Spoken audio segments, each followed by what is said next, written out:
Welcome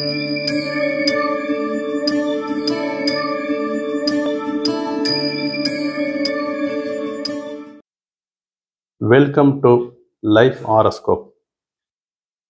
இந்த பதிவில் நம்ம என்ன பார்க்க போகிறோம்னா, கைரேகை ஜோதிடம்.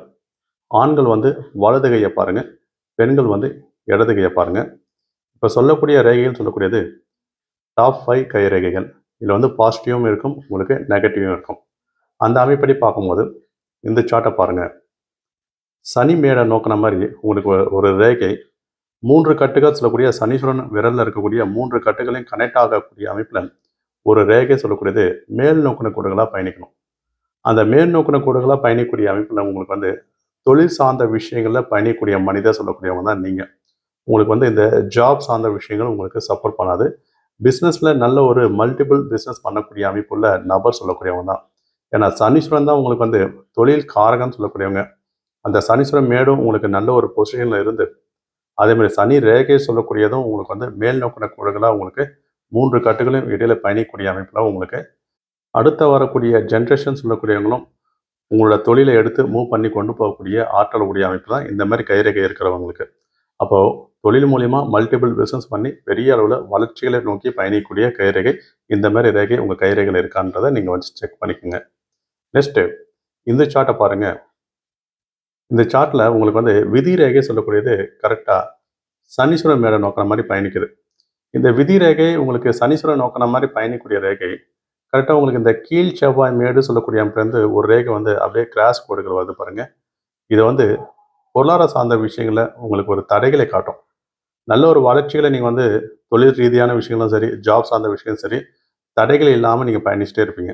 இந்த மாதிரி கீழ் செவ்வாய் மேட்லேருந்து ஒரு ரேகை உங்களுக்கு கட் ஆகிட்டு அப்படியே ஸ்டாப் ஆகிடும். சனி மேடை நோக்கின மாதிரி ஸ்டாப் ஆகிடும். அது லென்த்தாக பயணிச்சுன்னா அதோட பலன்கள் வேறு. ஆனால் இந்த மாதிரி ஸ்டாப் ஆகிடுச்சுன்னா அதோட பலன்கள் சொல்லக்கூடியது பொருளாதார சார்ந்த விஷயங்களை, பிஸ்னஸ் சார்ந்த விஷயங்களை பெரிய அளவில் ஒரு பின்னடைவு ஏற்படும் சொல்லக்கூடிய அந்த ஏஜ் நம்ம மெஷர் பண்ணி பார்த்த வரைக்கும் ஒரு கைரேகை ஒரு மெஷர்மெண்ட் இருக்கும். மெஷர்மெண்ட் வீடியோ உங்களுக்கு தனியாகவே போட்டிருக்கேன். பார்க்காதவங்க நீங்கள் லிங்க் கொடுக்குறேன், செக் பண்ணி பார்த்துங்க. 52 வயதுன்ற மாதிரி காலகட்டங்கள் வரும். அந்த காலத்தில் இவருக்கு இந்த மாதிரி ஒரு ரேகை ஒரு தடை கோடுகள் ஏற்பட்டதுன்னா பொருளாதார சார்ந்த விஷயங்கள் தான் தடைகளை காட்டும்னு சொல்லக்கூடிய அமைப்பு. இந்த ரேகை இருக்கிறது பெரிய அளவில் யோகம் கிடையாது. இந்த சார்ட்டை பாருங்க. தன வரவு ஒரு மனிதர் எந்த காலத்தில் பொருளாதார சார்ந்த விஷயங்களை வளர்ச்சியில் நோக்கி பயணிப்பாங்க அப்படின்னு நம்ம செக் பண்ணுறதுக்கு இந்த ஆயில் ரேகையும் விதி ரேகையும் கனெக்ட் ஆகக்கூடிய அமைப்பில் இந்த ரெட் கலரில் ஒரு கோடு சைன் ஆகுது பாருங்க. கரெக்டாக அந்த காலகட்டங்கள் சொல்லக்கூடியது ஒரு 28 ஏஜ்ன்ற மாதிரி ஏற்படும். அந்த டைமில் உங்களுக்கு பார்க்கும்போது வளர்ச்சிகள் அப்போ தான் உங்களுக்கு கேரியரில் ஒரு மேன்மை பெறக்கூடிய அமைப்பு, ஒரு அப்டேட் ஆக போகிறீங்க. நீங்கள் சில விஷயங்களை நிறைய தடைகள் ஏற்பட்டுகிட்டே இருக்கும். நீங்களும் அதுக்கு உண்டான எஃபெக்ட் நீங்கள் போட்டுகிட்டே இருப்பீங்க. ஆனால் சக்ஸஸ் கிடைக்காது. அப்போ அந்த காலகட்டத்தை நம்ம ரீச் பண்ணக்கூடிய அமைப்பில் சில விஷயங்கள் அதுவே நல்லபடியாக உங்களுக்கு அமையும்.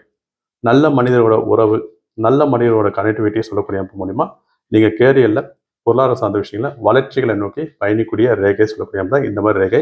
நிறைய பேர் கைரேகைகளை ரொம்ப அழுத்தமாக வரும், நிறைய பேர் கைரேகைகளை போகும் ரொம்ப மெலிதாக இருக்கும். அந்த அழுத்தங்களும் மெலிதும் பொறுத்து உங்கள் கைரேகையில் வளர்ச்சிகள் எந்த அளவுக்கு இருக்குன்றதை நம்ம சொல்லக்கூடிய நிலை.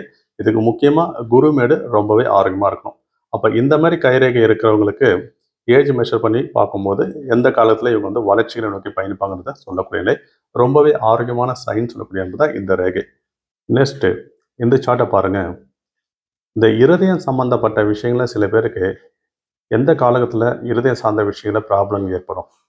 அந்த அமைப்படி பார்க்கும்போது இருதய ரேகை நிறைய பேர் கைரேகைகளை பார்க்கும்போது நல்ல ஒரு கேவ் ஷேப்பில் வரும். அந்த விஷயங்கள் சிறப்பாக இருக்கும். சில பேர் ஃப்ளாட்டாக வரும். இதெல்லாம் ஒரு வகையில் யோகமான அமைப்பு தான்.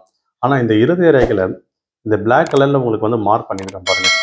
இந்த காலகட்டங்களில் ஒரு ஐலாண்ட் ஷேப் வடிவம் இருதயம் சம்மந்தப்பட்ட விஷயங்களை நம்மளுக்கு தொந்தரவுகள் ஏற்படும். அப்போது அந்த காலகட்டங்கள் ஏஜ் மெஷர் பண்ணி பார்க்கும்போது ஒரு 55 ஏஜ்ன்ற மாதிரி வராங்க. ஆனால் நீங்கள் அந்த மாதிரி ஒரு ரேகைகள் உங்கள் கைரேகைகள் இருந்ததுன்னா ஆண்கள் வலது கையை பாருங்கள், பெண்கள் இடது கையை பாருங்கள். இந்த மாதிரி ரேகை இருந்ததுன்னா நீங்கள் ஒரு பிஃபோராகவே நீங்கள் இருதயம் சார்ந்த விஷயங்களை ஒரு ஜென்ரல் செக்கப்ன்ற மாதிரி கூட நீங்கள் எடுத்துக்கலாம். ஒரு 53, 52 இந்த காலகட்டத்தில் நீங்கள் பிஃபோராக நீங்கள் இயர்லி ஒன்ஸ்ன்ற மாதிரி ஒரு ஜென்ரல் செக்கப் நீங்கள் எடுத்துக்கூடிய அமைப்பு யோகமாக செயல்படக்கூடிய நிலை என்ற மாதிரி உங்களுக்கு கொண்டு கொடுக்கும். இருதயம் சார்ந்த விஷயங்களில் சில ப்ராப்ளங்கள் ஏற்படக்கூடிய அமைப்புள்ள கைரேகையில் இந்த மாதிரி ஐலாண்ட் ஷேப்பில் வடிவங்கள் வரக்கூடாது. இது கரு மச்சங்கள் கிடையாது. உங்களுக்கு பிளாக் மோல் சொல்லக்கூடிய அமைப்பு வேறு அமைப்பில் இருக்கும்.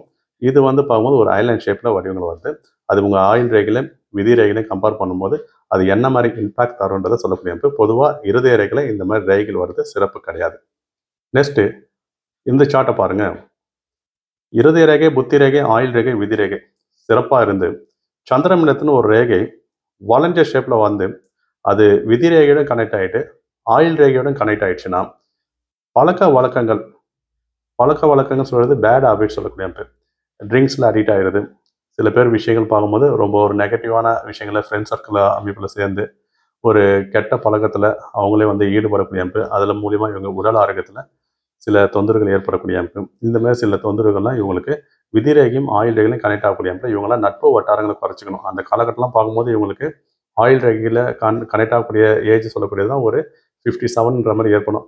அந்த டைமில் நல்ல மனிதராக இருந்தாலும் அந்த காலகட்டத்தில் இவங்க பழக்க வழக்கத்தினால சில விஷயங்களில் ஒரு நெகட்டிவாக ஏற்படக்கூடிய நிலைன்ற மாதிரி கொண்டு வந்து கொடுத்துரும்.